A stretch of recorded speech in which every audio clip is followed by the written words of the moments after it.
Let us now turn our attention to the different methods of use of relevant sources to understand and appreciate cultural history of ancient India. This is an arena which is very diverse thematically and also in terms of sources. In trying to understand the cultural history of ancient India, historians would like to discuss language, literature, diverse religious groups, philosophical tenets, and the development of visual arts. All this come under the rubric of cultural history. And what are the different sources which can be profitably utilized? There is little doubt that early India produced a very large bulk of textual materials.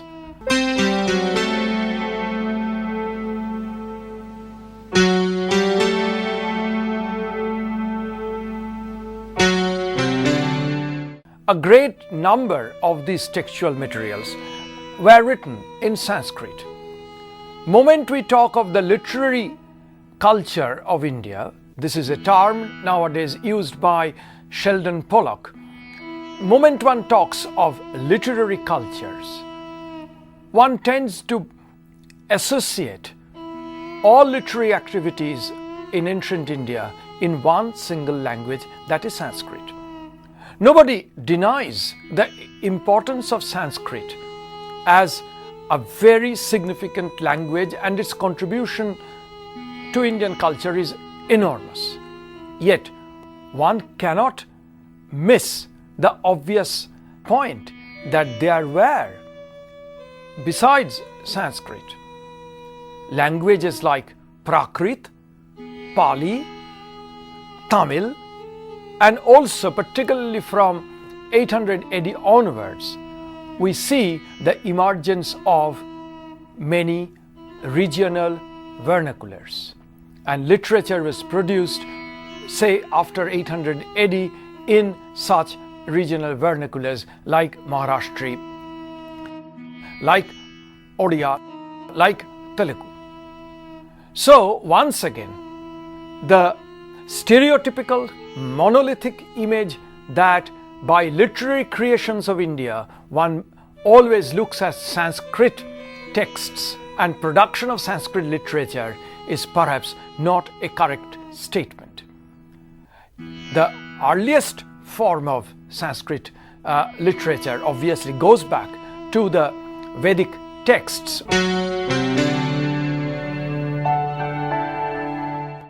where one can see before Panini's grammar prepared the ground for what is classical Sanskrit language, we see the earlier Sanskrit in the vast Vedic corpus, which is the mainstay of the historians to understand Vedic religion and philosophy.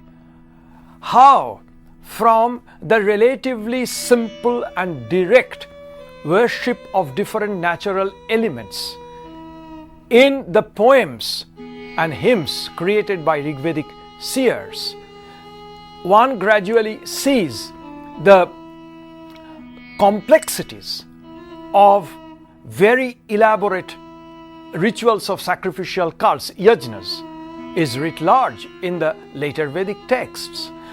How from that stage a great contribution to Indian philosophical tradition in the form of Upanishads emerged. Once again, one can profitably utilize the Upanishads, the latest stratum of the Vedic texts. Similarly, the study of Buddhism and also other such Protestant religious groups can be seen through non-Sanskrit language.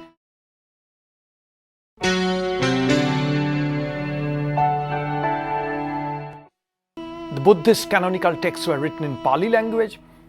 A large number of Jaina texts were written in Prakrit, yet Buddhist and Jaina texts from around 2nd, 3rd century CE began to also use Sanskrit. It was not a straightforward transformation from Pali or Prakrit to Sanskrit. There were many texts accommodating both Pali words and Sanskrit words. That's why scholars would indicate the existence of what is called hybrid Buddhist Sanskrit language.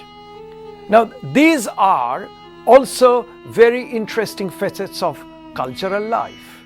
It is true that a very major aspect of Indian culture relates to religious beliefs, practices, experiences, and philosophical tenets, for which not only the Vedic texts are very important, but also many other Brahmanical texts, particularly the Puranas, are of immense importance.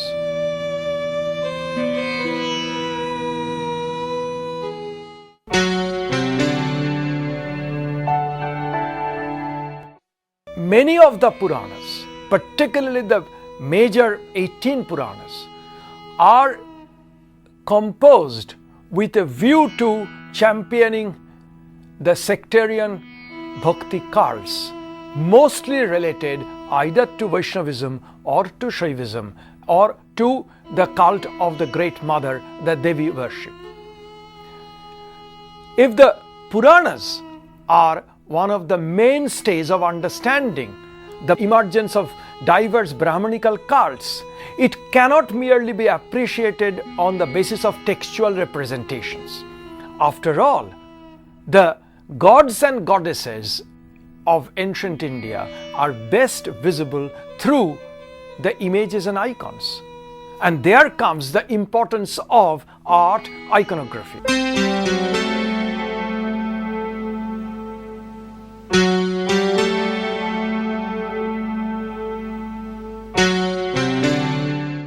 Without understanding art history and the source materials for art history, one cannot appreciate the particular tradition of worship of a deity or different types of divinities.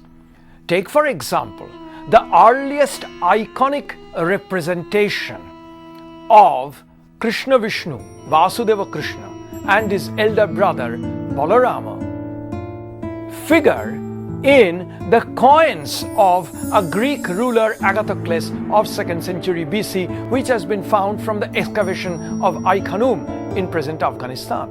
Now, it immediately gives an indication that Krishna Vishnu cult has become quite well established, not only in text but also in the visual representation of those divinities.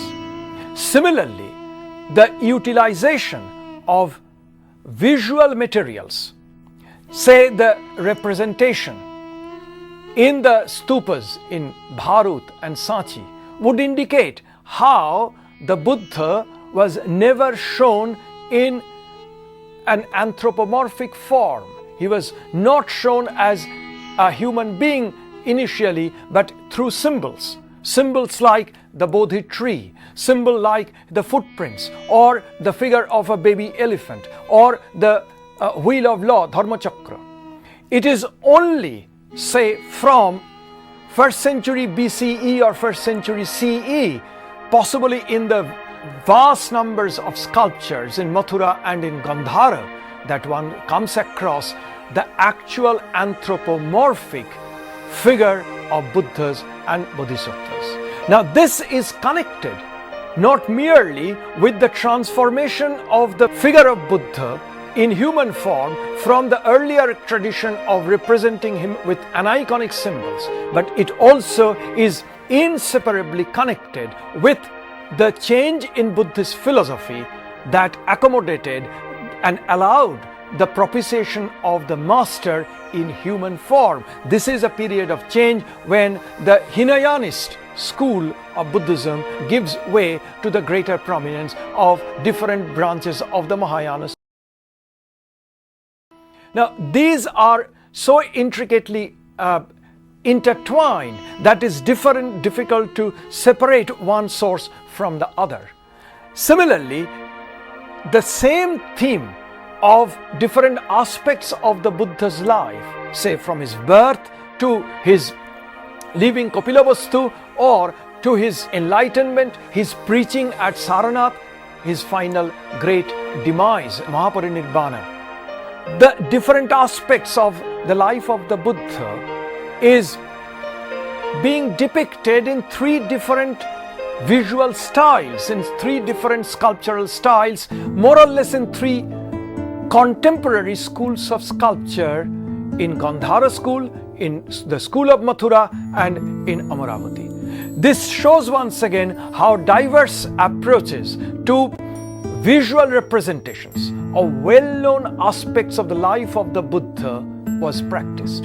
And in many cases, these scenes of the life of the Buddha appeared without any explanatory statement on the stone. These were so popular stories that the mere depiction in the narrative form would convey to the viewer that what aspect of life of the master was being conveyed here. In this way, we find how different religions, groups coexisted. There were definitely many contestations that can be seen, take for example, by studying the Buddhist texts, where the Buddha had to confront not only the objections from the Brahmanas, but there were also many critiques of Buddha and his tenets, say from the Jainas, from the Ajivikas, and many other such groups.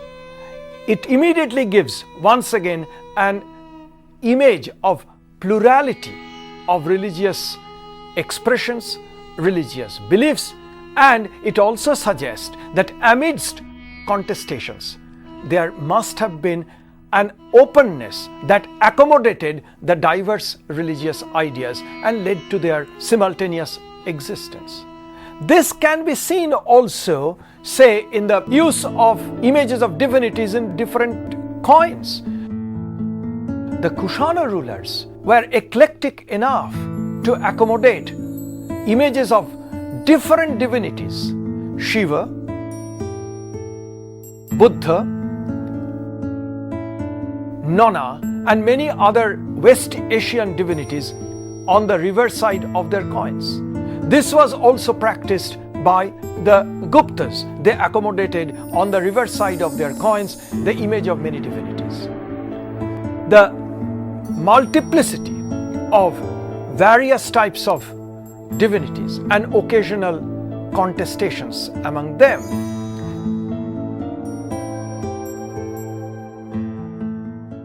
and these things, the complexities, the contestations and peculiar scenarios of religious life emerges by using epigraphic texts. The understanding of a major facet of Indian culture, that is the art history, for which Indian civilization is justly proud, is the study of architecture and also the vast number of sculpture.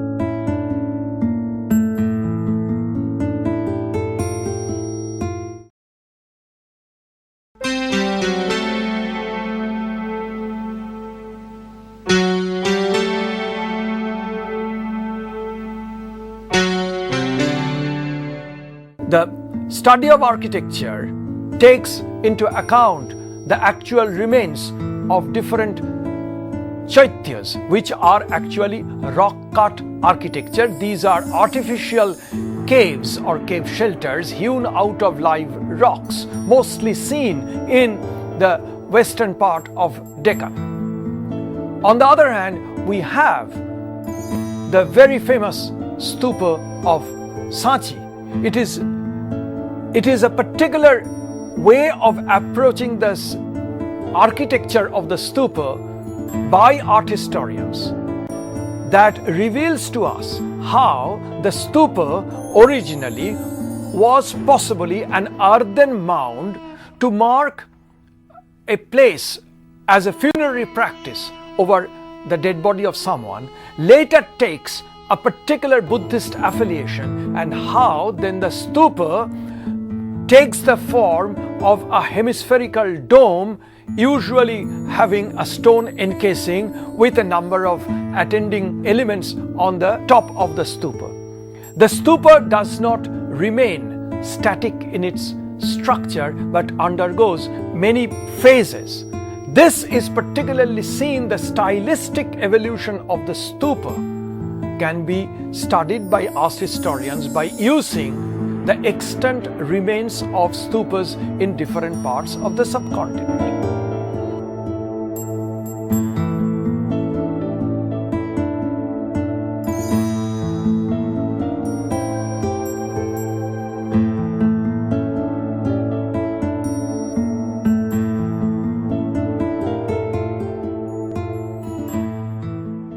Similarly, from 600 CE onwards, one sees a new development in Indian architectural history.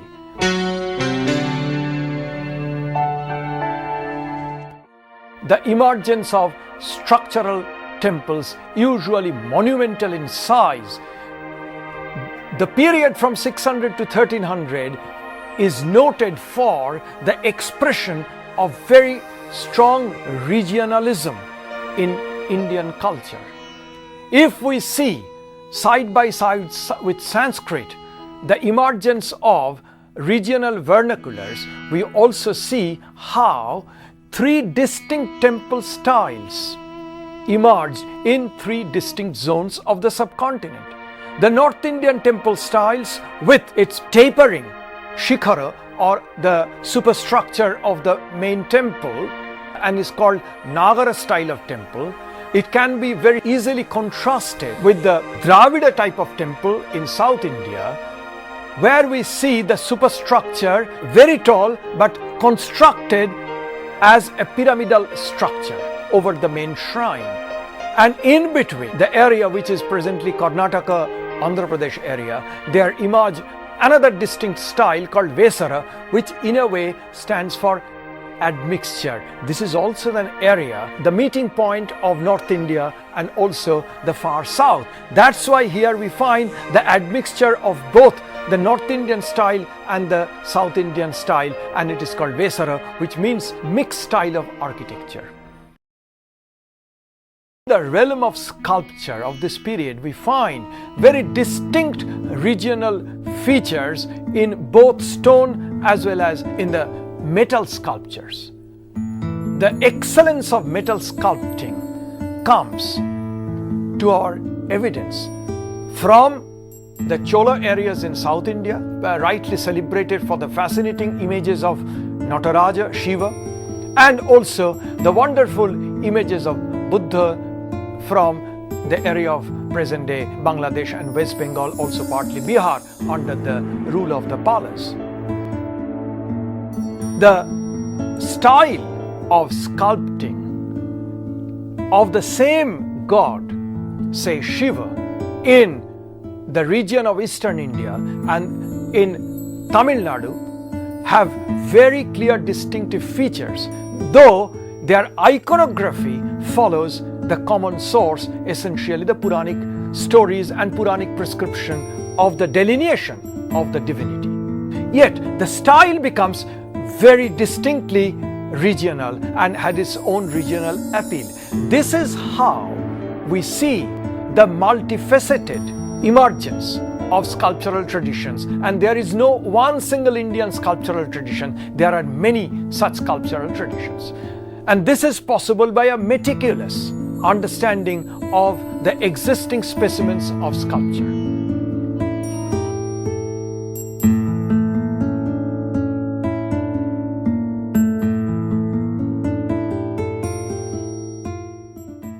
How one looks at the different voices of a cultural phenomenon at a particular point. This I would like to illustrate at the end of this discussion with the case study of Somnath.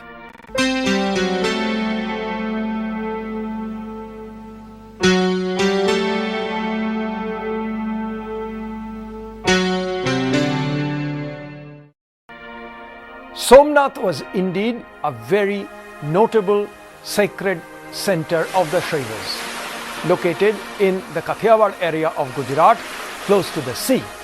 Moment one talks of Somnath, one cannot forget the copious description in Islamic texts how during the raid of 1025, Sultan Mahmud's raid led to the spoliation of the temple, the destruction of the temple.